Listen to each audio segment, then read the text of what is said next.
కరుణా సంపన్నుడైన పరిశుద్ధ తండ్రి, నీ మహాకనికరమును, ఉచితమైన కృపను, నిపారమైన ప్రేమను మా ఎడల వెల్లడిపరిచి క్రీస్తు యేసునందు మమ్మలను ఏర్పరచుకొని రక్షణ భాగ్యమును మాకు అనుగ్రహించి నీతిమంతులుగా తీర్చి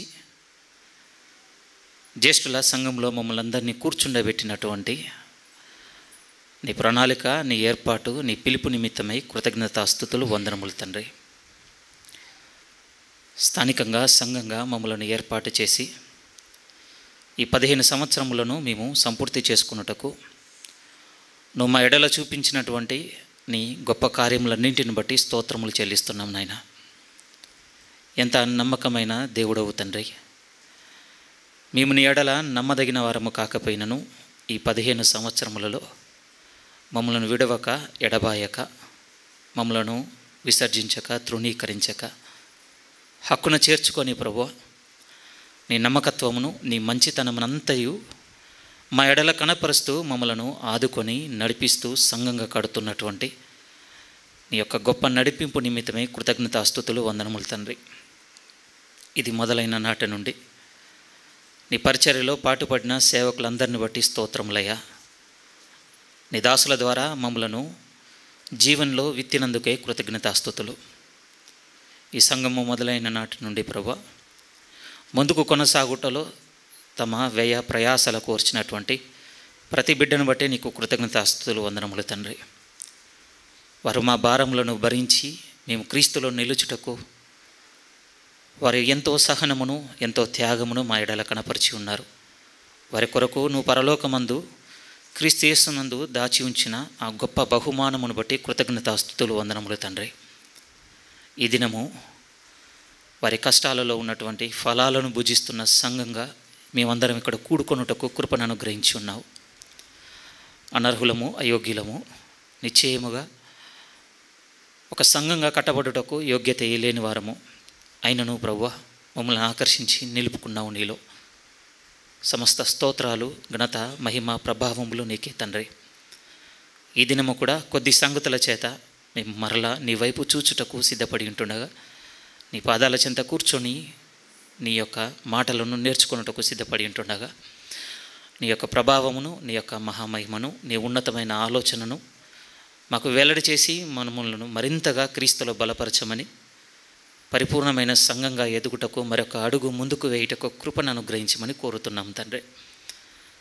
ఈ సంఘము మొదలైన నాటి నుండి ప్రతి విధమైన దుష్ట సంబంధమైన శోధనలో నుండి, వాని తంత్రముల నుండి, వాని మాయోపాయాల చేతిలో నుండి మమ్మల్ని తప్పించి కాపాడి జయించుటకు శక్తినిచ్చి ఈ దినం వరకు నిలబెట్టి ఉన్నావు నేవా. అందును బట్టి స్తోత్రాలయ్యా. వాని యొక్క శోధనలు మా మీద గెలవకుండా క్రీస్తు యొక్క విజయము మమ్మల్ని ఏలుటకు ఎంతో శక్తిని, ప్రభావమును కనపరిచి నువ్వు నిత్య దేవుడవనియు, సర్వశక్తి కలిగిన దేవుడవనియు, నిశ్చయంగా అపవాదిని నీ పాదముల క్రింద అనగతొక్కిన మహాప్రభుడవనియు రుజువుపరచుకొని ఉన్నావు. రుజువుగా మమ్మలను ఈ 15 సంవత్సరములు లోకంలో కలవకుండా సంఘంలో నిలబెట్టావు నాయన. ఒకే ఒక మనవి సంఘమంతంగా మేము కూడుకొని నీ పాదాల చెంత పెడుతున్నాం ప్రభా. ఇంతకాలము ఏ కృపతోనైతే మమ్మల్ని నడిపించి ఉన్నావో అదే కృపయు, అదే నమ్మకత్వమును మా ఎడల కనపరిచి ప్రభు రాక పర్యంతం వరకు ఈ సంఘంలో కాచి నిలబెట్టమని ప్రాధేయపడుతూ అనేకులకు ప్రభు విశ్వాస గృహముగా ఉండుటకు ఈ సంఘమును మరింతగా స్థిరపరచమని మనసారా మిమ్మల్ని వేడుతూ క్రీస్తు యేసు వారి నామమున ఈ ప్రార్థన అడిగి సమర్పిస్తున్నాము తండ్రి. ఆమేన్. ప్రభునందు ప్రియులను, క్రీస్తు యేసునందు నా తోటి సంఘమైనటువంటి సహోదరి సహోదరులైన మీ అందరికీ తండ్రి అయిన దేవుని నుండి, ప్రభు అయిన యేసుక్రీస్తు నుండి కృపయు సమాధానమును అనుగ్రహింపబడాలని దేవుని నిండు మనసుతో వేడుకుంటున్నాను. ప్రియులారా, సాధ్యమైతే 1:45 వరకు నేను ఫినిష్ చేస్తాను.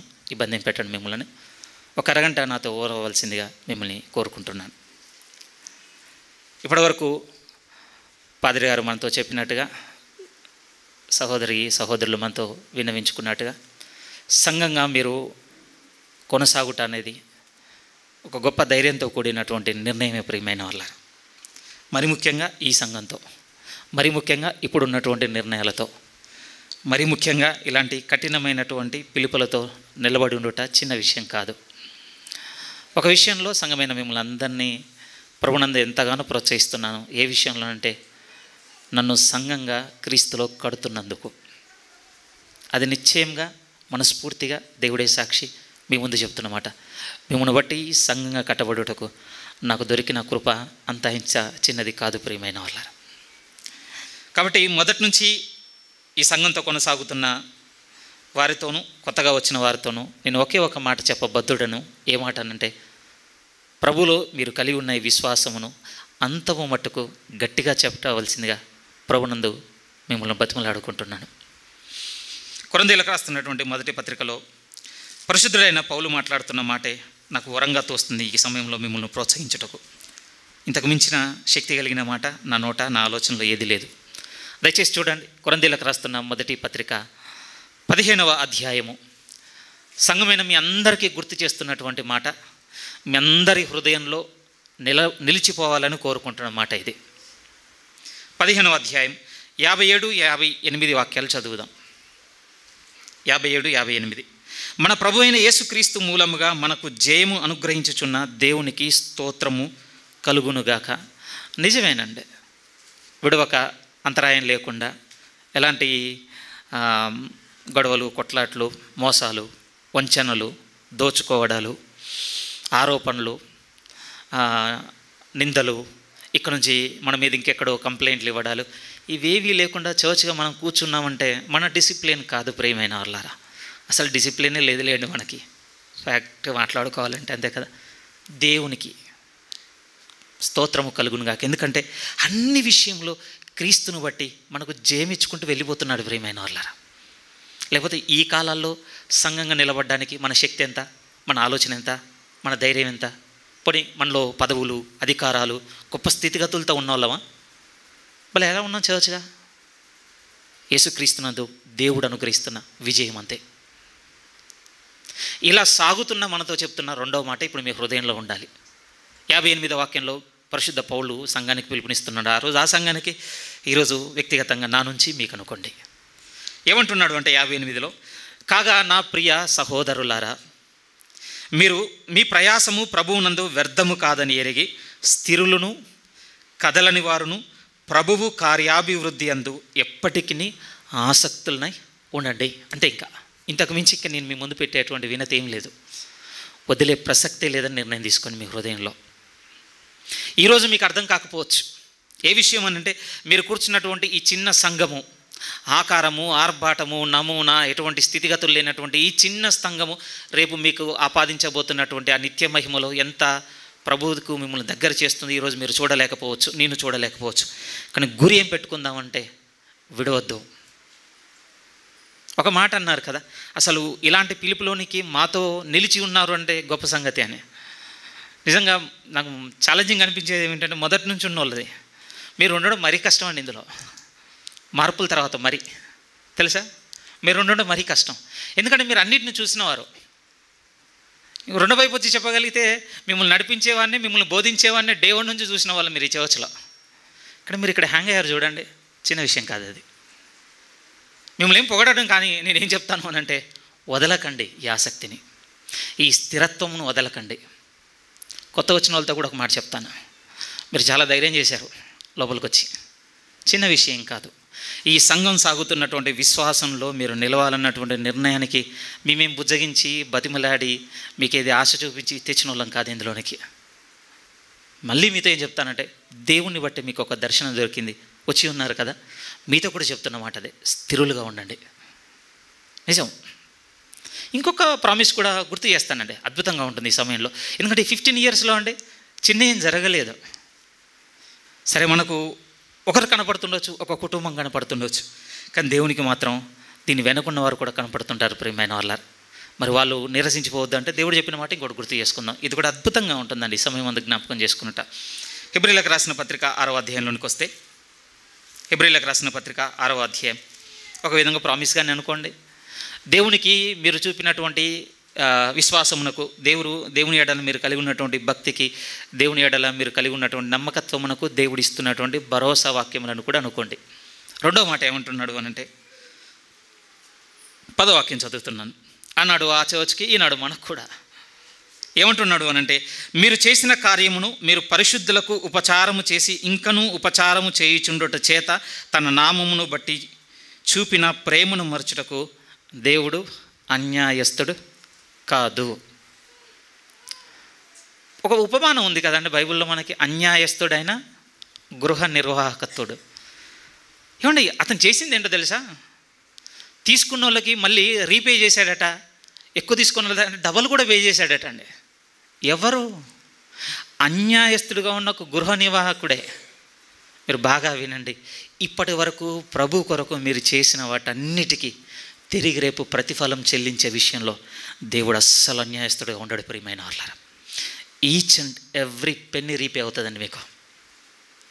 ఓకే, ఖర్చు పెట్టిన పైసలన్నీ వస్తాయి అనుకుంటున్నారా? అక్కడ కాళ్ళ కింద ఉంటాయటండి అవి. అంతకు గొప్పవి, అంతకు విలువైనవి. సరే ఉదాహరణకు చెప్తానండి. ఉదాహరణకి మన భారతదేశం, మన దగ్గర వాల్యూ కరెన్సీ ఏంటంటే రూపీ. ఇది పట్టుకెళ్ళి అమెరికాలో నేను కొనుక్కుంటానని షాప్లో ఇచ్చామనుకోండి, చెత్తపుట్లో వేస్తాడు అంతే. వానికి నథింగ్. అది ఏది వానికి వాల్యూ? వాని కరెన్సీ వానికి వాల్యూ అంతే. బాగా వినండి ప్రియమైన, ఇక్కడ ఖర్చు పెట్టిందండి ఇక్కడ కరెన్సీ అంతే, ఇక్కడ ఖర్చు పెట్టింది ఇక్కడ ప్రయాసం ప్రియమైన వాళ్ళు. బట్ రేపు పరలోకమందు రీపే చేసేది ఏంటంటే హెవెన్లో చెల్లుబాటు అయ్యేదండి అంతే. పరలోకంలో ఏదైతే వినియోగమో అదే. దాన్ని ఇచ్చే విషయంలో దేవుడు ఏం చూడబోతున్నాడట అంటే, ఇప్పటి వరకు మీరు చేసిన ఉపచారము, అది మాత్రమే కాదు, చేయుట విషయంలో మీరు ఇంకా వెనక తీయకుండా ఇంకా చేస్తున్నారు చూసారా, దాన్ని తిరిగి దేవుడు మీకు చెల్లించుటలో ఆయన అన్యాస్తుడు అసలు ఉండడట ప్రియమైన వాళ్ళారా. ఇది మీ కొరకు చెబుతున్న మాటలండి, నిజము. మొదట ఏం గుర్తు చేస్తున్నానంటే, మీరు పట్టుకున్నటువంటి విశ్వాసంలో స్థిరులుగా ఉండండి, కదలని వారుగా ఉండండి, మారొద్దు మీరు ప్లీజ్. ఎందుకు ఈ మాట అంటున్నా అంటే, ఇక లేటర్ ఇయర్స్లో మీకు తెలుస్తుంటాయండి, మనం షెఫ్ల్ అయ్యేటి అంటే కదిలిపోయేటి చాలా ఎదుర్కొంటాం జీవితంలో. వదలొద్దు, మనం అప్పుడు వదలొద్దు. రెండోది ఏం చెప్తున్నాను అంటే, ఇప్పటి వరకు ప్రభు కొరకు వదులుకొని వచ్చినవి ఉన్నాయి కదా మన జీవితంలో. పరిస్థితులను బట్టి ధనం కొన్నిసార్లు, ఆరోగ్యాన్ని కొన్నిసార్లు, శ్రమను కొన్నిసార్లు, సమయాన్ని కొన్నిసార్లు, బంధువులతో ఉన్నటువంటి ఉన్నాయి కదా ఈవెంట్స్, వీటిని ఒకటి కాదు కదా అందరం చేస్తున్నది. వాటన్నిటికీ ప్రభు రేపు మనకు ప్రతిఫలం ఇస్తాడు ప్రియమైన వాళ్ళారా. ఈరోజు కొన్ని క్లుప్తమైన వాక్యాలండి సంఘమును గురించి ఇంకొంచెం స్థిరపరిచేవి మీతో పంచుకొని ముగించేస్తానండి, ఇబ్బందులు పెట్టను. సంఘం గురించి మనం నేర్చుకోవాలంటే ఎప్పుడు బైబిల్ తెరిచి చదువుకోవాల్సిన భాగం ఏమిటి అని అంటే మత్తయి సువార్త 16 ప్రియమైన వాళ్ళారా. ఇంకా అల్టిమేట్ అండి ఆ కాంటెక్స్ట్, ఆ సందర్భం. అక్కడికి వెళ్ళి కొన్ని సంగతులు ధ్యానిద్దాం ఈరోజు మనం. మత్తయి సువార్త 16వ అధ్యాయంలోనికి రాగలిగితే, ఎందుకు ఇక్కడికి వస్తున్నామంటే బిగినింగ్ ఇదే. చర్చ్ అన్న వర్డ్, సంఘం అన్నటువంటి పదము పరిచయం అయ్యేది ఇక్కడే మనకి, దానికి ముందు ఉండదు. చాలామంది సేవకులు ఏమంటుంటారు అని అంటే, మనలో ఉన్నటువంటి మిస్టేక్స్ లేకపోతే మానవ మనుగడ, మానవ పరిణతి, ముందుకు వెళ్తున్న విధానము దేవునితో ప్లస్ అయినా మైనస్ అయినా అంటే దేవునితో దగ్గర ఏదైనా విడిపోయేదైనా మనకు బాగా అర్థం కావాలంటే ఆది కాండం వెళ్ళి చదువుకోవాలటండి. ఎందుకంటే అది బిగినింగ్ కనుక, దేవునితో మనిషికి రిలేషన్ బిగినింగ్ కనుక అక్కడ చాలా తెలుస్తాయి ప్రియమైన వాళ్ళ. పాజిటివ్ తెలుస్తుందండి, నెగిటివ్ కూడా తెలుస్తుంది. ఎగ్జాక్ట్లీ అండి. చర్చి మనకు బాగా అర్థం కావాలంటే బిగినింగ్కి వెళ్ళి చూసుకోవాలి అసలు. ఎందుకంటే అక్కడే ప్రత్యక్షపరచబడింది ప్రియమైన వాళ్ళ. రెవల్యూషన్ అండి చర్చ్ని, అండర్స్టాండింగ్ అనలేదు ప్రభువు. మళ్ళీ మీతో చెప్తున్నాను, సంఘం అనేది ప్రత్యక్షత ప్రియమైన వాళ్ళరా. అర్థం చేసుకుంటే అర్థమయ్యేది కాదండి. సహోదరులు రాజుగారు చెప్పారు కదా ఇంతవరకు, మనకు నిజమండి, విజన్ కావాలంతే మనకి. దేవుని ప్రత్యక్షత ఉంటేనే అర్థమయ్యేది. ఎందుకు ఇంత గట్టిగా చెప్తున్నానంటే, అది అర్థం కానప్పుడు నేను కూడా సంఘమును పాడు చేసే వంతులు ఒకప్పుడు ఉన్నాను ప్రియమైన వాళ్ళారా. ప్రీవియస్ ఇయర్స్లో మీకు సారీ కూడా చెప్పాను కదా, ఇయర్ కూడా చెప్తాను, నాకేం సిగ్గులేదండి. సంఘంగా మీ మధ్య ఇంతకు పూర్వం నేను నడుచుకున్నటువంటి నా వైఖరిని బట్టి క్షమించండి ప్లీజ్. ఎందుకంటే అప్పుడు నాకు ప్రత్యక్షత లేదు సంఘం అంటే. నిజము. ప్రభునందు ఒక సున్నితమైన ప్రశ్న, ఇబ్బంది పెట్టద్దు ఈరోజు మిమ్మల్ని, ఆనందకరమైన విషయం కానీ సున్నితమైన ప్రశ్న మీ ముందు పెడుతున్నా. సంఘం మీకు అర్థమవుతుందా? సంఘం మీకు అర్థమవుతుందా? మీ అవగాహనతో లేకపోతే ఈ పరిస్థితులను చూసి ఓకే అనుకునే వాటితో కాదు ప్రియమైన వాళ్ళ. చర్చ్ అనేది ఉన్నది, అది ప్రత్యక్షత మీద ఆధారపడి ఉన్న విషయము. చూద్దాం మత్తయి సువార్త 16వ అధ్యాయంలోనికి వస్తే డిస్కషన్ ఏమిటి అని అంటే, నా గురించి ఏం మాట్లాడుకుంటున్నారు? ఈరోజు ఆ క్వశ్చన్ మనకు కూడా అప్లై అవుతుంది. చర్చ్ గురించి మనం ఏం మాట్లాడుకుంటున్నాం? మంచిగా మాట్లాడుకుంటున్నారు, గుడ్ హ్యాపీ. కానీ ఈ గుడ్ వెనక ఇంకొక బ్యాడ్ కూడా ఉంటుందండి. ప్రతి లైట్ వెనక ఏముంటుందట తెలుసా? నీడ కూడా ఉంటుందట, షాడో. నిజం. ఒక లైటు ఇప్పుడు నా మీద పడింది అనుకోండి, ఏం లేదనుకోకండి, ఎక్కడెక్కడైతే ఎత్తు బాగా ఉంటుందో దాని పల్లం కిందంతా ఏముంటుందో తెలుసా?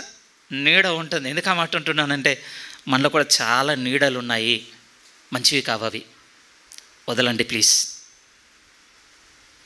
వెలుగే కనపడుతుండొచ్చు. మనుషులుగా నా కంటితో మీ కంటితో ఏం చూడగలమంటే కనపడుతున్న వెలుగును చూస్తూ okay okay okay all good all good, A person good, B person good, Karnakar good, Dayakar good, లేకపోతే X good, Y good. Never. దేవునికి నీడ కూడా కనపడుతుంది. అందుకోసం నేను ఏమంటున్నానంటే అర్థమైందని అక్కడ ఆగిపోకండి ప్రియమైన వారు. దీనికి ప్రత్యక్షత కావాలి చర్చ్ అన్నదానికి. అందుకోసం ప్రభు అడుగుతున్నాను, నా గురించి టాక్ ఏంటి? ఇప్పుడు మిమ్మల్ని కూడా అడుగుతున్నాను, మన మైండ్లో లేకపోతే మన ఆలోచనలో మన విశ్వాస జీవితంలో చర్చ్ గురించి ఏం అండర్స్టాండింగ్ ఉంది, లేకపోతే ఏమనుకుంటున్నాం మనం? వెంటనే చెప్పారు శిష్యులు, ప్రభు పలానా ఆయన అనుకుంటున్నారు, ఇంకో ఆయన పలానా ఆయన అనుకుంటున్నారు, ఇంకో ఆయన పలానా ఆయన అనుకుంటున్నారు, ఇంకో ఆయన పలానా. ఓకే, నాకు దూరంగా ఉన్నోళ్ళు, నన్ను వెంబడించిన వాళ్ళు, ఒక విధంగా పొడి పొడిగా లేకపోతే అప్పుడు కొంచెం నా చేత స్వస్థతలో, సూచక్రియలో, మాటలో, బోధో వినేటోళ్ళు ఓకే ఇలా ఇలా ఇలా అనుకుంటున్నారా? రైట్. నాతోనే ఉన్న మీరేమనుకుంటున్నారు? మరి డిస్కషన్ అదే కదా. నాతోనే ఉంటున్నా మీరేమనుకుంటున్నారు?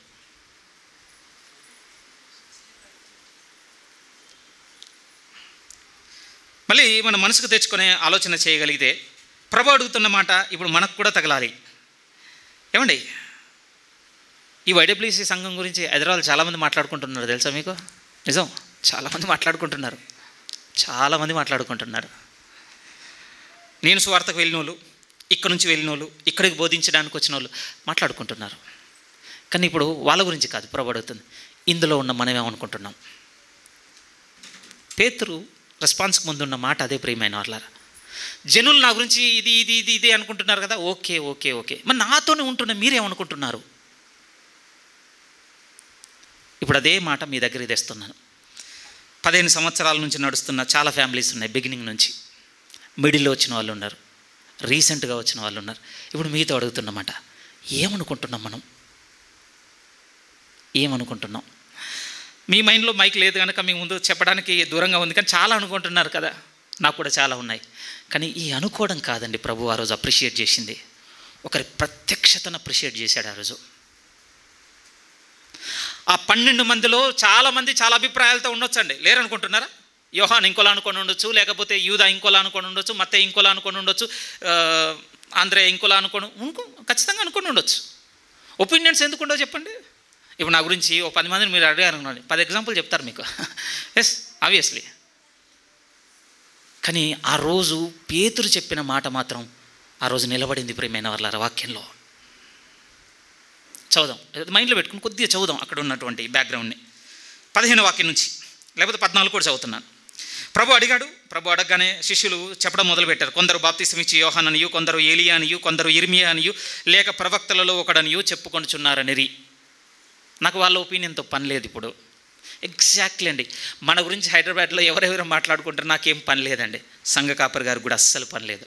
నిజమో, మళ్ళీ చెప్తున్నాను, మాకు అస్సలు పని లేదు దాంతో, నిజంగా లేదు.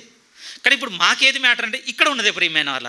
ఇప్పుడు ప్రభు తీసుకొని వెంటనే 15లో అంటున్నాడు, అందుకు ఆయన మీరైతే నేను ఎవడని చెప్పుకొనిచున్నారని వారిని అడిగాను. నిజంగా ప్రియమైన వాళ్ళారా, ఇది అడుగుతున్నంత మాత్రాన నేను ఏదో బయట ఉన్నానని కాదు, నన్ను కూడా మీతో పాటు సబ్మిట్ చేసుకొని లోబరుచుకొని మీతో పాటు లోబరుచుకొని కాపరి గారికి మనం ఆన్సర్ చేస్తున్నటువంటి ప్రశ్నగా చూడవచ్చు. ఒక విషయంగా ఏమనుకుంటున్నాం మనం చర్చ్ని? రెవల్యూషన్ ఉందా? మనకి ప్రత్యక్షతే ఉందా? అప్పుడు పేతురు అన్న మాటలే అద్భుతం ప్రియమైన వాళ్ళారా. 16, అందుకు సీమోను పేతురు, నీవు సజీవుడవగు దేవుని కుమారుడవైన క్రీస్తు అని చెప్పెను. అందుకు యేసు, సీమోను బరియోనా, నీవు ధన్యుడవు, పరలోకమందున్న నా తండ్రి ఈ సంగతి నీకు బయలుపరిచితేనే కానీ నరులు నీకు బయలుపరచలేదు. ఏమండి, ఇక్కడ ఒక మాట చెప్తున్నాడు ప్రియమైన వాళ్ళారా ప్రభు. నీకు చర్చ్ అర్థమైంది పేతురు, నీకు చర్చ్ అర్థమైంది. కాకపోతే అది నీకు చర్చ్ అని అప్పటివరకు తెలియదు, ఎందుకంటే నేను ముందు టీచింగ్లు ఎప్పుడు చెప్పలేదు. చాలా ఉపమానాలు చెప్పాడండి దేవుని రాజ్యమును గురించి, కానీ ఇది సంఘం అని అప్పటి వరకు రివీల్ చేయలేదండి ప్రభు. కానీ పేతురులో నుంచి ఒక మాట వచ్చేసింది ప్రియమైన వాళ్ళారా. ఆ మాట దేన్ని దృఢపరిచింది, లేకపోతే దేన్ని నిరూపణలోనికి తెచ్చిందంటే సంఘం అన్న దాన్ని నిరూపణలోనికి తెచ్చిందండి. అప్పుడు అన్నమాట, నీవు ధన్యుడవు పేతురు, నీవు ధన్యుడవు, ఈ బండ మీద నా సంఘమును కడతానిక. చర్చ్ అనేది ఇక వచ్చేసింది కళ్ళ ముందుకి. ఏంటండి ఇక్కడ చర్చ్, ఏంటి ఇక్కడ చర్చ్?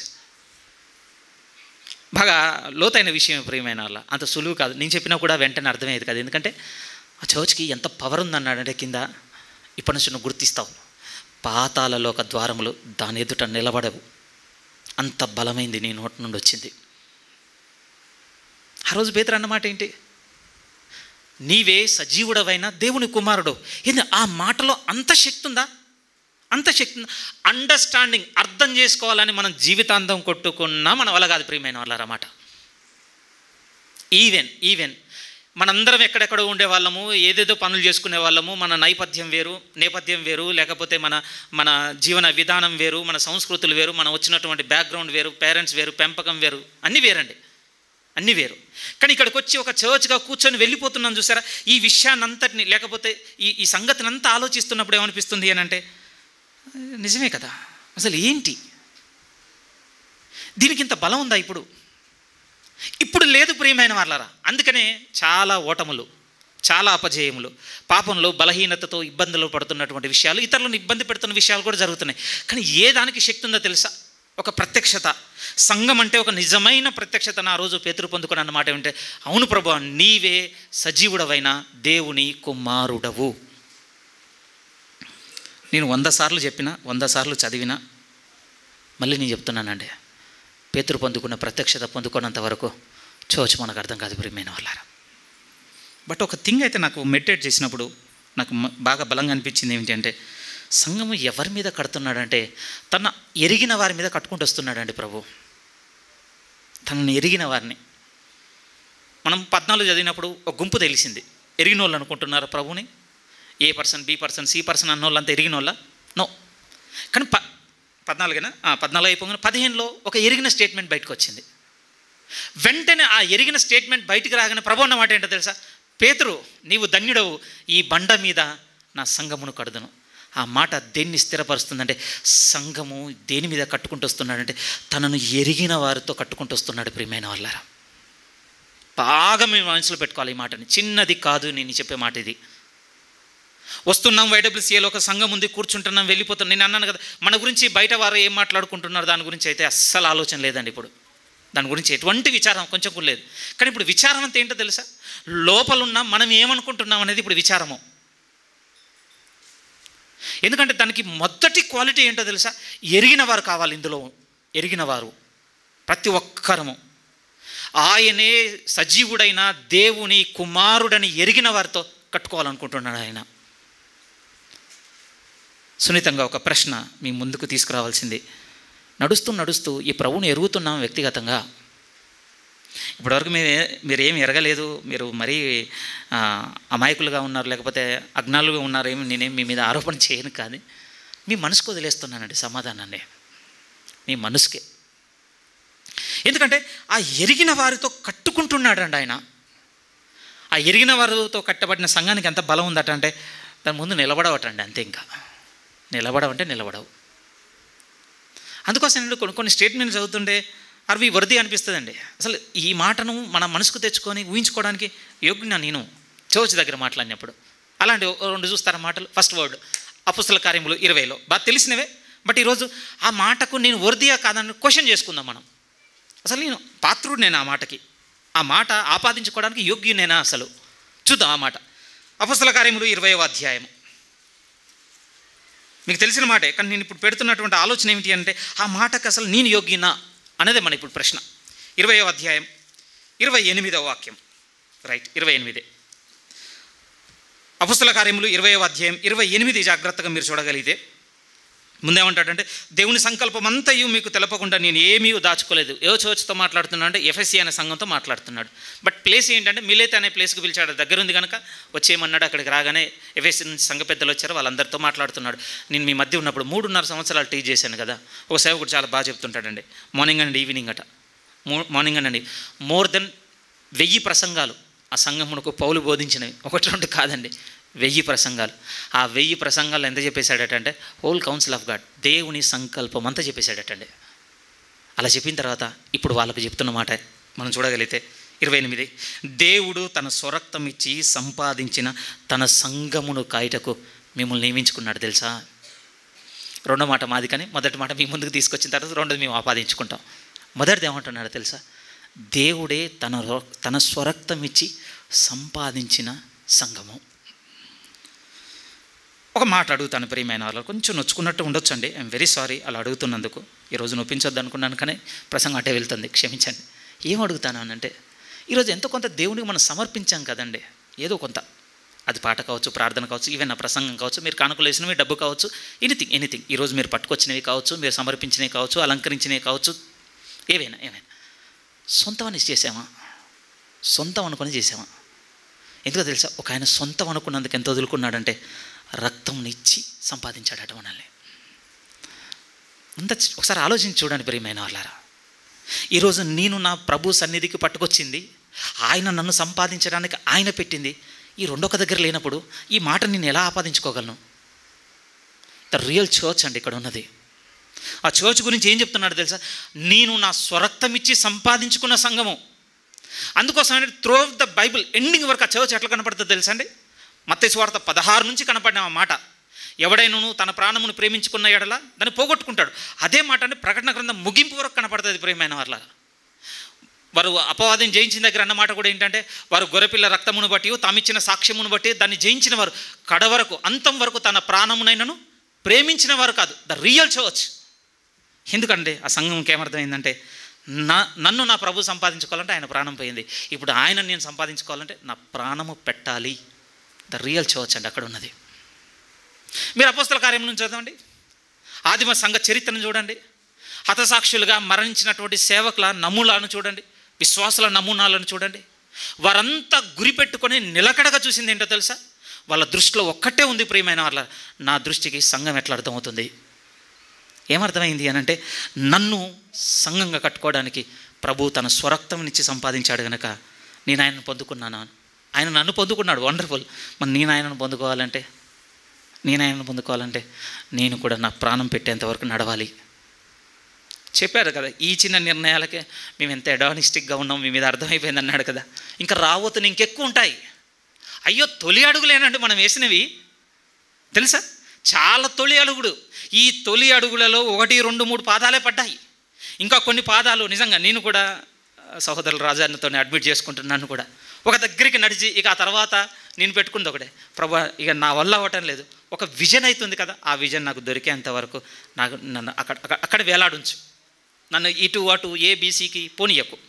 ఎందుకంటే నాకు నమ్మకం ఉంది ప్రియమైన వారలారా, నా కాలం ముందు దేవుని కృప నాకు దొరికిన సమయం ముందు నాకు వెల్లడవుతుంది.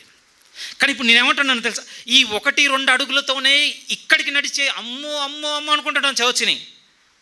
బైబిల్లో చూస్తే చర్చ్ ఎలా ఉందో తెలుసా, నీవే సజీవుడవైన దేవుని కుమారుడు అన్న మాట చిన్నది కాదండి. ఆ రోజు ఎంత పెద్దది అని అంటే, తమ ప్రాణములను పెట్టి ఆ ప్రభుతో నిలబడాలన్న నిర్ణయింది కనుకనే గుర్తుపెట్టుకో పేతురు, ఈ బండ మీద నేను కడతాను సంఘానిక.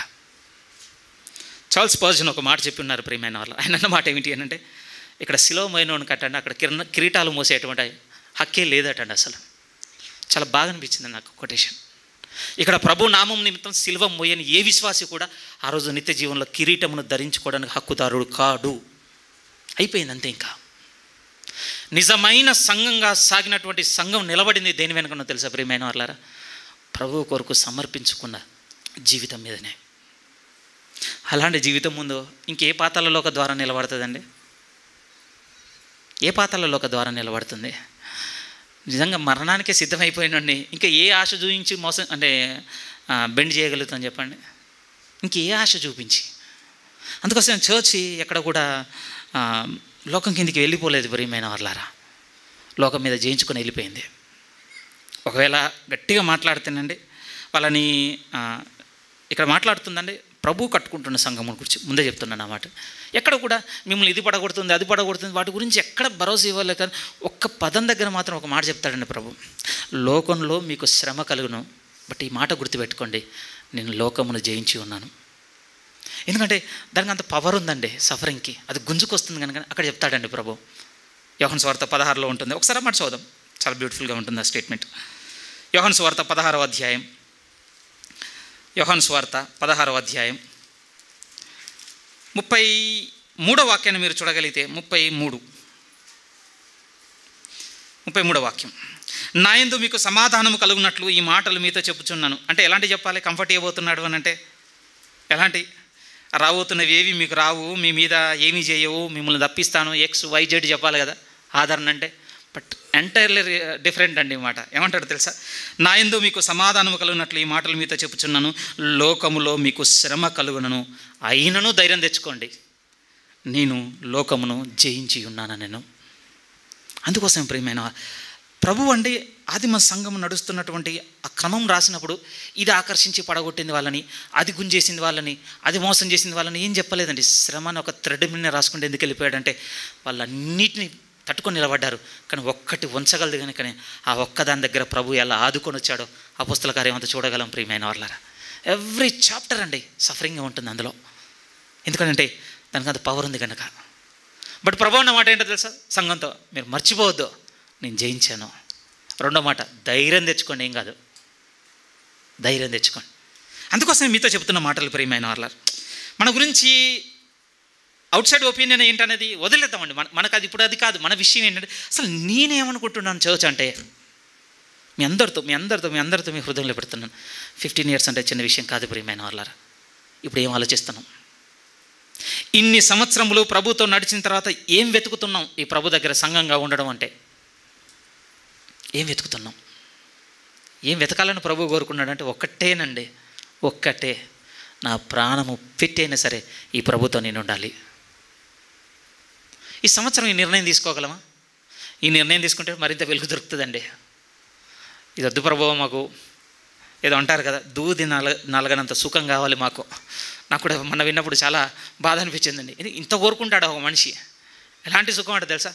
దూదే నలగనంత. ఏమంటే అది నలవాలంటే ఎంత బలం కావాలంటే దానికి, ఎలా అంటే దగ్గర అవుతుందండి. ఇంత నొప్పికి కూడా ఓర్వనంత కోరుకుంటున్నాము అని అంటే యోచోచి ఇది అసలు. ఇది ఏ రకమైన సంఘము? పేతురుతో ఆ రోజు చెప్పిన ఆ బండ మీద కడుతున్న సంఘమేనా ఇది? నో, అలాంటి సంఘం వద్దు ఆయనకి. అలా ఎలాంటి సంఘం కావాలంటే నిజంగా ప్రియమైన వాళ్ళ ప్రభువు మీద మోపిన కాడిని వారి మీద ఎత్తుకొని సాగితే మన దాకా వచ్చిన సంఘం అండి ఆయనది. అందుకోసం అంటున్నాడు పేతురు, ఈ బండ మీద సంఘాన్ని కడతాను. ఆ రోజు వారికి అర్థం కాలేదు ప్రియమైన వాళ్ళు, ఒప్పుకుంటాను. ఎందుకంటే మత్తయి 16లో కనపడ్డది, 26, 27 అధ్యాయాలకు వెళ్ళిపోగానే ఆ రోజు వాళ్ళు కూడా పారిపోయారు. కానీ ఒకరోజు పరిశుద్ధాత్మ దేవుడు వారి మీదకి దిగి వచ్చిన తర్వాత, పెంతెకొస్తు దినం తర్వాత సంఘ నమూనానే వేరు. ఆ రోజు ఒక నిజమైన సంఘం కనపడింది. ఏం కనపడిందో తెలుసా? సాక్ష్యంగా ఓర్చుకొని నిలబడి ప్రాణము పెట్టి కనపడింది ప్రియమైన వాళ్ళారా. ఇది నిజంగా ఒక బలమైనటువంటి పిలుపుకి ఇస్తున్నటువంటి ముందు మాట అండి. అమ్మా టైం అయిపోయింది, ఇంకొక 2 మాట చెప్పాలి ప్రియమైన వాళ్ళ. ఇది మోర్ కంఫర్టింగ్ వర్డ్ అండి. 2వ మాట ఏం చెప్పాలనుకుంటున్నాను అంటే సంఘం గురించి, మొదటిది మీతో ఏం చెప్పాలి? ఆయన్ని ఎరిగిన వారితో కట్టుకుంటున్నాడు సంఘాన్ని. ఆయన ఎరిగిన వారు ఎలా నిలబడతారు అని అంటే, నా ప్రభువు నన్ను సంపాదించుకున్నటకు తన స్వరక్తంనిచ్చి సంపాదించుకున్నాడు అంటే, నా ప్రభువు నామం ధరించుటకు నేను వెనక తీయనన్నంత ఒక బలమైన బండగా ఉంటుంది సంఘము. ఇది మొదటిది. రెండోది ఏమిటి అని అంటే, చోచి నిలబడమే కాదు ప్రియమైన నివాసయోగ్యంగా కూడా ఉండాలండి. చర్చ్ అనేది ఎలా ఉండాలంటే నివాసయోగ్యంగా కూడా ఉండాలి. దేవుడు అదే కోరుకున్నాడు మన నుండి. ఎఫెసీలకు రాసిన పత్రికలోనికి మీరు వస్తే, ఎఫెసీలకు రాసిన పత్రిక కొంచెం కంఫర్టింగ్ వర్డ్. ఇందులో సాగుతున్న వాళ్ళకు చాలా ఆదరణగా ఉంటుందండి. ఇంకా మీతో చెప్పాలి అంటే చాలా ఆనందంగా కూడా ఉంటుంది మీకు. రైట్, దేవుడు నన్ను సరైన మార్గంలోనే తీసుకెళ్తున్నాడు అని. బట్ ఈ మాటల్లో లేని మీకు చాలా ముళ్ళ మీద కూర్చోబెట్టినట్టే ఉంటుందండి. అందులో కొంతమంది ఉండొచ్చు, మీరు నాకు తెలియదు మీరెవరో. కానీ ఈ మాటల్లో సాగేటోళ్ళకంటే చాలా జాయ్ఫుల్గా ఉంటుందండి. సరైన మార్గంలోనే దేవుడు నన్ను నడిపిస్తున్నాను, వెరీ హ్యాపీ అని. బట్ కొంచెం ఉంటారు కదా అగెన్స్ట్గా, వాళ్ళకు మాత్రం మిమ్మల్ని మంచిగా మేకులు కొట్టిన పీట మీద కూర్చోబెట్టినట్టే ఉంటుంది. ముందే చెప్తున్నాను. సరే చూద్దాం. ఎఫెసీలకు రాసిన పత్రిక 2వ అధ్యాయంలో మాట్లాడుతూ, 2వ అధ్యాయం సంఘం గురించే చెప్తున్నాడు. వాస్తవానికి అక్కడే చదివాం కదా మనం, దేవుని సంకల్పం అంతే అని అపోస్తల కార్యంలో ఏ పీపుల్తోనైతే మాట్లాడాడో వారికి లెటర్ రాసినప్పుడు ఒక విషయాన్ని చెప్తాడండి. ఎందుకంటే వాళ్ళు అన్యుల్లో నుండి ప్రభులోనికి వచ్చిన వాళ్ళు, ప్రియమైన వాళ్ళు, ఈ చర్చ్లో ఉన్నోళ్ళు.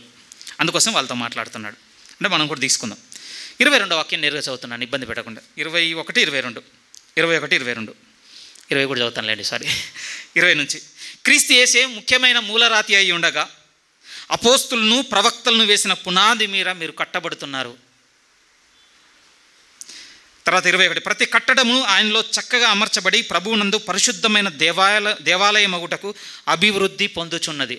3వ మాట, ఆయనలో మీరు కూడా ఆత్మ మూలముగా దేవునికి నివాస స్థలమై ఉండుటకు కట్టబడుతున్నారు. కొన్నిసార్లు ఎలాంటివి ఉంటాయి అని అంటే, ఇంతకుముందు చెప్పానో లేదో, ఇంద్ర నూయి మీకు తెలుసు కదా, చాలా సక్సెస్ పర్సన్, ప్రియమైన వాళ్ళ. ఒకప్పుడు పెప్సీకి CEO కూడా పనిచేశారు, చాలా పెద్ద ఆమె.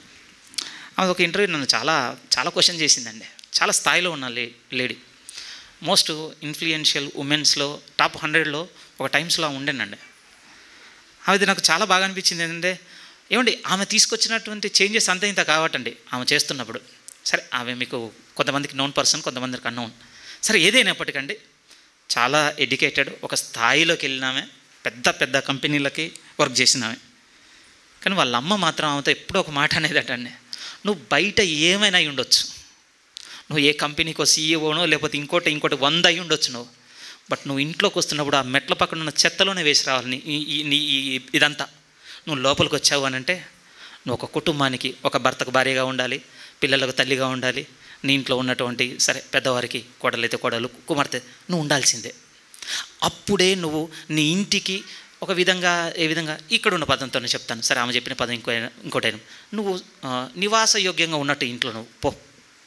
అప్పుడే నువ్వు నీకున్న దానికి విలువను, లేకపోతే ఇంకా దేనైనా తీసుకొచ్చిన దానివి. నేను బయట అది కదా, నేను బయట ఇది కదా, ఎవరికది? ఎందుకు ఈ మాట అంటున్నానంటే, మనం ఇంకొక విషయంలో చాలా బలంగా ఉండొచ్చండి. ఇతరులకు సాక్ష్యం ఇచ్చే విషయంలో, లేకపోతే ఒక మంచి సువార్తను ప్రకటించే విషయంలో, ఒక మంచి పాట బలంగా పాడే విషయంలో, లేకపోతే దేవునికి ఇచ్చే విషయంలో, ఇంకొకరికి నా మాదిరిని చూపించని మనలో ఉన్నటువంటి ఆ డిసిప్లిన్, స్ట్రిక్ట్నెస్ను వీటిని చూపించే విషయంలో మనం 100 అయి ఉండొచ్చు బయట. కానీ లోపలికి వచ్చేసరికి దేవునికి నివాసయోగ్యంగా లేకపోతే ఒకసారి ఆలోచించండి. లోపలికి వచ్చేసరికి దేవుడే మన యందు ఉండడానికి వీలు లేనంత స్థితిలో ఉంటే ఎవరికి కావాలి ఇవన్నీ? ఎవరికి ఆదరిస్తానని లెఫ్ట్ రైట్ కొడుతున్నాను ఉందా మీకు? ఐఎమ్ వెరీ సారీ అండి, బట్ ఐ హ్యావ్ టు మీకు చెప్పాల్సిందే మాటలు. ప్రభు ఇక్కడ ఏమంటున్నాడో తెలుసా? మిమ్మల్ని కట్టిన మూలరాతిని చూసారా మీరు? ఆ తర్వాత కట్టడానికి వచ్చిన కట్టిన వారిని మీరు చూసారా? క్రీస్తే మూలరాయి ఉండగా ఏంటండి ఆయన చూస్తే మనకు అర్థమయ్యేది? అపోస్తులు మిమ్మల్ని కడుతున్నారు, వాళ్ళని చూస్తే మనకు అర్థమయ్యేదేంటి? ఒక పరిశుద్ధమైన దేవాలయం ఒకటకు దేవుడు మనల్ని నిర్మించుకుంటుంటే మనము దేవునికి నివాసయోగ్యంగా ఉండుటకు కట్టబడుతున్నామన్న ఆలోచన ఎంత మధురంగా ఉంది అని అంటే, ప్రియమైన వాళ్ళు, దేవుడు మన యందు నివాసం చేయటం ఏంటండి? వింత ఇది, వింత.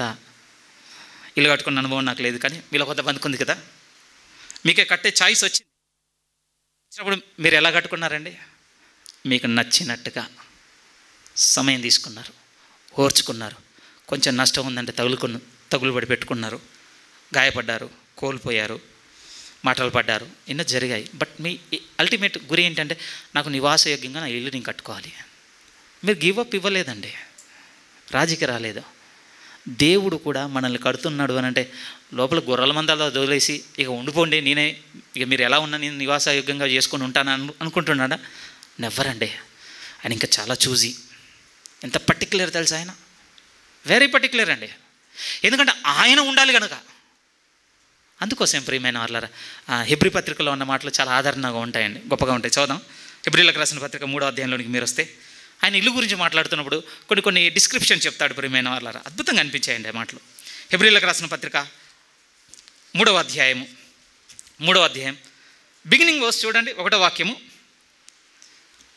దేర్ఫోర్, ఇందువలన పరలోక సంబంధమైన పిలుపులో పాలు పొందిన పరిశుద్ధ సహోదరులారా. ఏంటి మన కాలింగ్? దేవునికి నివాస స్థలముగా ఉండుటకు మనం పిలువబడ్డాం. ప్రియమైన చిన్నది కాదండి, చిన్నది కాదు. ఎలా చెప్పాలండి మీతో? కొన్ని క్వార్టర్స్ ఉంటాయి ప్రియమైన వాళ్ళ, కొందరి కోసం కడతారు. ఈవెన్ హైదరాబాద్లో కూడా ఉంది. ప్రతి వింటర్లో వస్తారట మనకి ఇక్కడికి రాష్ట్రపతి. ఢిల్లీలో బాగా చలి ఉంటుందని ఆమె ఇక్కడ విడిది చేయడానికి రాష్ట్రపతి భవన్ అన్నారు దాన్ని. నేను పోయి ఉంటానంటే ఇస్తారనుకుంటున్నారా? వాచ్మెన్ అంటాడు ఫస్ట్ గెట్ అవుట్ అని, అంతే అయిపోయింది. ఇది ఎవరు ఉండేదంటే ఆయన ఉండేది అంతే. ఆ స్థాయిలో, ఆ పదవిలో, ఆ హోదాలో, ఆ మర్యాదలో ఉండేవారు చోటది. యూ గెట్ అవుట్ అంతే. మీరు ఆలోచించండి, ఏ స్థాయిలో, ఏ హోదాలో, ఏ మర్యాదలో ఉండేట ఆయన వచ్చి నివాసం చేయాలనుకుంటున్నాడు తెలుసా మనలో? ఎవరితో పోల్చగలమండి ఆ దేవుణ్ణి? అలాంటి దేవునికి మీరు నేను ఇచ్చేటువంటి నివాస యోగ్యమైనటువంటి స్థితిగతులు ఇవే మన యందు. అందుకోసం పరిశుద్ధమైన పిలుపులో పాలు పొందిన పరిశుద్ధ సహోదరు, పరలోక సంబంధమైన పిలుపులో పాలు పొందిన పరిశుద్ధ సహోదరులారా, కిందకు వచ్చారు కంటాడు ఆ పిలుపు గురించి. విశ్వాసమును తుదమట్టుకు 6 క్రీస్తు కుమారుడై ఉండే ఆయన ఇంటి మీద నమ్మకంగా ఉన్నాడన్న తర్వాత, ధైర్యమును నిరీక్షణ వలని ఉత్సాహమును తుదమట్టుకు చేపట్టిన ఎడల మనమే ఆయన ఇల్లు. ఏమంటే మనల్ని నిర్మించుకుంటున్నాడని నివాస యోగ్య ఉండుటకు, సమయం గడుపుటకు. ప్రేమ 2 కాంటెక్స్ట్లో చాలా బ్యూటిఫుల్గా ఉంటాయండి బైబిల్లో. ఆదాంతో దేవుడు మాట్లాడింది, మరియా ప్రభు పాదాల దగ్గర కూర్చున్నప్పుడు ప్రభు మరియతో మాట్లాడినవి. ఎందుకంటే చాలా క్లోజ్ అండి అవి, వెరీ క్లోజ్. ఎంత క్లోజ్దో తెలుసా? 1 and 1 అండి, ఒకరికొకరు దగ్గరగా ఉండి మాట్లాడినవి. మన ఎందు నివాసం చేయటంలో ఆ ఫ్లేవర్ ఉంది ప్రియమైన వాళ్ళారా. నిజం చెప్పండి, ఆ ఎక్స్పీరియన్స్ మనకుందా? ఈ వాక్యాన్ని తెరిచి చదవగానే దేవుడే మనతో 1 and 1 అంటాం కదా, ఆయన నాతో, నేను ఆయనతో మాట్లాడినట్టుగా ఎక్స్పీరియన్స్ అవుతున్నా. ఎక్స్పీరియన్స్ అయిన రోజు నివాసయోగ్యంగా ఉన్నట్టండి. ఏలియన్ బుక్గా ఉంది అని అంటే అంతే. ఇంకా ఎప్పుడు వెకేట్ చేస్తాడా ఆయన? మనం పెద్ద హోటల్ గడు కూర్చున్నాం, మరి రూమ్లన్నీ ఖాళీ. ఎప్పుడు వస్తాడా ఇచ్చేసాం. ఈరోజు ఎందుకు ఇచ్చాను నేను? ఎందుకు నీకు ఈరోజు ఇచ్చానంటే, నా ఇంట్లో అనారోగ్యం ఉంది పలానామకు, కాబట్టి స్వస్థత ఇస్తావు కనుక ఈరోజు నీకు రెంట్కి ఇచ్చాను. అది అయిపోగానే వెకేట్ చేయాలి నువ్వు సీరియస్గా. ఇప్పుడు నేను చాలా బిజీ, మరి నివాసయోగ్యం కాదండి మనం. నెవర్ నివాసయోగ్యం కాదు. ఎవరు నివాసయోగ్యమే తెలుసా? ఆ ప్రభువు దగ్గరగా ఉన్నాడు, ఆయన నాతోనే ఉన్నాడు, నాతోనే మాట్లాడుతున్నాడు, నన్ను నడిపిస్తున్నాడు, నాకు చెబుతున్నాడు, నన్ను గద్దిస్తున్నాడు, నన్ను ప్రేమిస్తున్నాడు, నన్ను కోప్పడుతున్నాడు, నన్ను ఆదరిస్తున్నాడు, నన్ను లాలన చేస్తున్నాడు, నన్ను ముద్దు పెట్టుకుంటున్నాడు, నన్ను కసిరించుకుంటున్నాడు, అన్నీ. ఎందుకంటే ఆయన మనతో బంధుత్వంలో ఉండాలనుకుంటున్నాడు కనుక. ఒక్కసారి మనసుకు తీసుకుందాం. నివాస యోగ్యంగా కట్టుకుంటున్నాడు. ఎలాంటి ప్లేస్ ఇస్తున్నాం ఆయనకి మనం? ఇక్కడ ఒక పీపుల్ గుర్తు చేస్తాడండి. ఎవరంటే ఇశ్రాయేలు. వాళ్ళతో చాలా ఇబ్బంది పడ్డాడు ప్రియమైన వాళ్ళ దేవుడు. వెంటనే పరిశుద్ధాత్మ ఇలాగ చెప్పుచున్నాడు. బిగినింగ్ కాంటెక్స్ట్ అదే. చాలా ఇబ్బంది పడ్డాడటండి. ఎంతో బాగా దగ్గర తీసుకోవాలనుకున్నాడట, అంత బాగా దూరం అవ్వడం మొదలుపెట్టేశారండి. ఎందుకు ప్రాబ్లం ఏమొచ్చింది అని అంటే, కింద ఒక మాట అంటాడు 4వ అధ్యాయంలో, వారు విన్నవారితో కలిసి ఉండలేదు కనుక ప్రకటించినవన్నీ వారికి వ్యర్థమైపోయాయండి చివరికి. ఆ మాట చూస్తారా? చూడండి, 4వ అధ్యాయం 2వ వాక్యం. వారికి ప్రకటింపబడినట్లు మనకు కూడా సువార్త ప్రకటింపబడెను, కానీ వారు వినిన వారితో విశ్వాసం గలవారై కలిసి ఉండలేదు కనుక విన్న వాక్యం వారికి నిష్ప్రయోజనమైనదాయను. ఇంకోలా చెప్పిన నా మెడిటేషన్ త్రూ దేవునికి నివాసయోగ్యంగా ఉండలేకపోయారండి 40 years వాళ్ళు. విన్నవారితో కలిసి ఉండలేదు కనుక ఎందుకో దేవుడు వాళ్ళతో ఉండలేకపోయాడండి. వాళ్ళతో మొదలైనప్పుడు ఎలా అయ్యాడో తెలుసా? అగ్నిస్తంభంలోనూ వారి మధ్య ఉండి వారితో కూడా నడిచిన దేవుడు అండి. కానీ వారు కలిసి ఉండలేదు కనుక వెకెట్ చేసేసాడు. ఇంకా డీలింగ్ ఎంతవరకు వచ్చిందంటే, సీరియస్గా చెప్తున్నాను మోషే, నువ్వే రావాలి, నువ్వు కాకుండా ఇంకొకడు అన్న వచ్చాడో నిశ్చయంగా చంపుతా నేను. అట్లే అన్నాడండి. మీరు ద్వితీయోపదేశకాండము, నిర్గమకాండం, సంఖ్యాకాండం చదివి చూడండి. నువ్వు కాకుండా ఇంకొకరన్నా వచ్చారనుకో చంపేస్తాను నేను. ఏమైంది ప్రభు? ఈరోజు సంఘంగా ఉన్న మనందరం ఈ మనసులో పెట్టుకొని చూద్దాం ప్రియమైన వాళ్ళ, నీ దగ్గరికే నా దగ్గరికే ప్రభు మాట అలా సెలవితే ఏం చేద్దాం మనం? నువ్వు రానే రావద్దు నా దగ్గరికంటే గోజాడాలండి నిజంగా. టెనికాస్ట్ ప్రభు, మళ్ళీ నన్ను నీ ముందు పెట్టుకో, నీకు నివాసయోగ్యంగా ఉండేటట్టుగా నన్ను మళ్ళీ తిరిగట్టు. నేను ఏం కోల్పోయాను నాకు చూపించు, నాలో ఏం కొరబడిందో నాకు చెప్పు, నేను వదిలేసి నేను పరిగెడుతున్నది ఇంకేంటో నాకు చూపించు, ఆ కీడేంటో చెప్పు, నేను వెంపరిస్తున్న పాపం ఏంటో నాకు చెప్పు. ఎందుకంటే పాపం వలన కలుగు బ్రహ్మచేత ఇలా అయిపోయారని చెప్తాడండి అధ్యాయంలో వాళ్ళని. సో 2వ మాటగా మీకు చెప్తుంది ఏమిటంటే, ఆయన మనతో ఉండడానికి కట్టుకుంటున్నాడు ప్రియమైన వాళ్ళారా. మనం ఇల్లు. అందుకోసం ఆయనకు నచ్చినట్టుగా మనల్ని సుందరీకరిస్తున్నాడు కనుక మనం అనుకున్నట్టుగా మన లైఫ్లో ఏం జరుగుతలేవండి, ఆయన అనుకునే జరుగుతున్నాయి. అఫెండ్ అవ్వకండి. ఆయన మనం కన్స్ట్రక్ట్ చేసుకుంటున్నాడు ఆయనకు నచ్చినట్టుగా. ఆయన నిర్మించుకుంటున్నాడు ప్రియమైన వాళ్ళారా, ఆయనకి ఇల్లుగా. ఈరోజు చివరిగా మీకు చెప్పే మాట, ముగించాల్సిన మాట ఏమిటి అని అంటే, ఇశ్రాయేల్ చేసిన పొరపాటు మనం చేయొద్దండి. వాళ్ళు చేసింది ఏమిటి అని అంటే, ఎందుకో పోతున్నప్పుడు మోషేతో అదే మైండ్లోకి రాలేకపోయారండి. ఇది ఇంకోలా మీకు రింగ్ అయిపోయి మా మైండ్లోకి మీరు వచ్చేయాలని మిమ్మల్ని ఏం ఫోర్స్ చేస్తుంది కాదు. బట్ మీకు ఫ్యాక్ట్ చెప్పాలి. 40 ఏళ్లలో ఇశ్రాయేల్ బిహేవియర్ చూస్తారండి మీరు. సనిగినవి, తిట్టుకున్నవి, మోష మీద తిరగబడ్డవి. వాళ్ళు బాగున్నప్పుడేం తిరగబడలేదండి. నేను కూడా అగ్రీ చేస్తాను. ఓ రోజు నీళ్లు లేవు, ఇంకో రోజు ఆకలి, ఇంకో రోజు అలసట, కారణాలు వేరువేరుగా ఉన్నాయి, నేను ఒప్పుకుంటాను. మీరు ఒకసారి ఆలోచించండి. నీళ్లు చేదుగా ఉన్నాయి, దాహం అవుతుంది. ఇప్పుడు సనిగారు. మీరు చెప్పండి, మోషకు లేదా దాహం ఆ సమయంలో? ఆయన కూడా ఉంది. బట్ ఆయన తీసుకొని స్టాండ్ వీళ్ళెందుకు తీసుకున్నారు? ఆయన తీసుకుని స్టాండ్ వీళ్ళెందుకు తీసుకున్నారు? ఒకరోజు ఆకలి అయింది, ఒకరోజు అనుకున్నారు ఈ కుండల కాడ చచ్చిపోయినా బాగుండు, ఇక్కడికి వచ్చి చచ్చే బదులు. అక్కడ అది వండుకుంటుంటే దాని వాసన ఉడుకుతుంటే వస్తుంది. అది బాగా ఉడికిందని మనసు కనిపించి నోట్లో పెట్టుకోగానే అలా ఊపిరిపోతే చాలనుకున్నారట. మీరు చెప్పండి, వాళ్ళు వండుతున్నప్పుడు మోషకు వాసన రాలేదా? మోష అనుకోలేదు ఎందుకు మరి? ఒకటే వ్యత్యాసం ఉంది ప్రియమైన వాళ్ళ. దేవుని మాట వింటున్న మోషే దేవునితో కలిసి ఉన్నాడండి. ఏక మనసుతో ఉన్నాడు, ఏక అభిప్రాయంతో ఉన్నాడు, ఏక తాత్పర్యంతో ఉన్నాడు, ఏక ఆత్మతో ఉన్నాడండి దేవునితో. బట్ మోషే నుంచి వీరితో దేవుడు మాట్లాడగానే ఎందుకు అలా ఉండలేకపోయారండి? దాని కంప్లీట్ కాంట్రాస్ట్ మీకు అపోస్తల కార్యంలో కనపడదండి. ఆదిమ సంఘంలో తెలుసా మీకు? పెంతెకొస్తు దినం నుంచి కొంతమందికి బయలుదేరతారు ప్రియమైన వాళ్ళు ప్రకటించడానికి. బట్ రివైవల్ ఎలా వచ్చిందో తెలుసా? ఇశ్రాయేలీయులు ఏదైతే కోల్పోయారో దాని నుంచే బిగినైందండి ఉద్యమం. ఏకాత్మయు, ఏక తాత్పర్యం, ఏక భావం కలిగి సంఘం కనపడింది ప్రియమైన వాళ్ళారా. ఎందుకంటే అయితే ఆయనకు నివాస స్థలము గనక. సో సెకండ్ స్టేట్మెంట్ చెప్పి ముగించాల్సిన మాట ఏమిటి అంటే, వింటున్న మనందరం, ప్రభులో నడుస్తున్న మనందరం ఒక్క దగ్గరకు వద్దామండి. ఒక్క ఆలోచనలోకి వద్దాం, ఒక్క ఆత్మలోకి వద్దాం, ఒక్క భావంలోకి వద్దాం, ఒక్క తాత్పర్యంలోకి వద్దాం, కలిసి ఉందాం ప్రియమైన వాళ్ళారా. దీనికంటే మన మధ్య యూనిటీ చాలా అవసరం. యూనిటీ బాగా డెవలప్ అవ్వాలంటే ఒకరినొకరు అర్థం చేసుకునేటువంటి వ్యక్తిత్వం మనలో పెరగాలి ప్రియమైన వాళ్ళారు. అండర్స్టాండ్ చేసుకోవాలి మనం ఒకరినొకరం. అదొకటి. రెండవ సూచనగా మీకు చెప్పేది, ఒకవేళ మరొక సంవత్సర కాలం దేవుడు మనకు పొడిగించి సంఘము నిలబెడితే ప్రియమైన వాళ్ళారా, ఒకరినొకరు బాగా అర్థం చేసుకొని ఒకరినొకరం పెనవేసుకొని క్రీస్తు మనకు అనుగ్రహించి బంధంలో బాగా దగ్గరగా అతుకుందామండి. ఎందుకంటే నివాసం చేయాలనుకుంటున్నాను ఆయన మనలో. వండర్ఫుల్ అండి. అందుకోసం ధైర్యమును అంటే అంతం వరకు మీ నిరీక్షను గట్టిగా చేపట్టిన ఎడల మనమే దేవునికి ఇల్లు. ఇక మీ ఆలోచన ఏంటండి?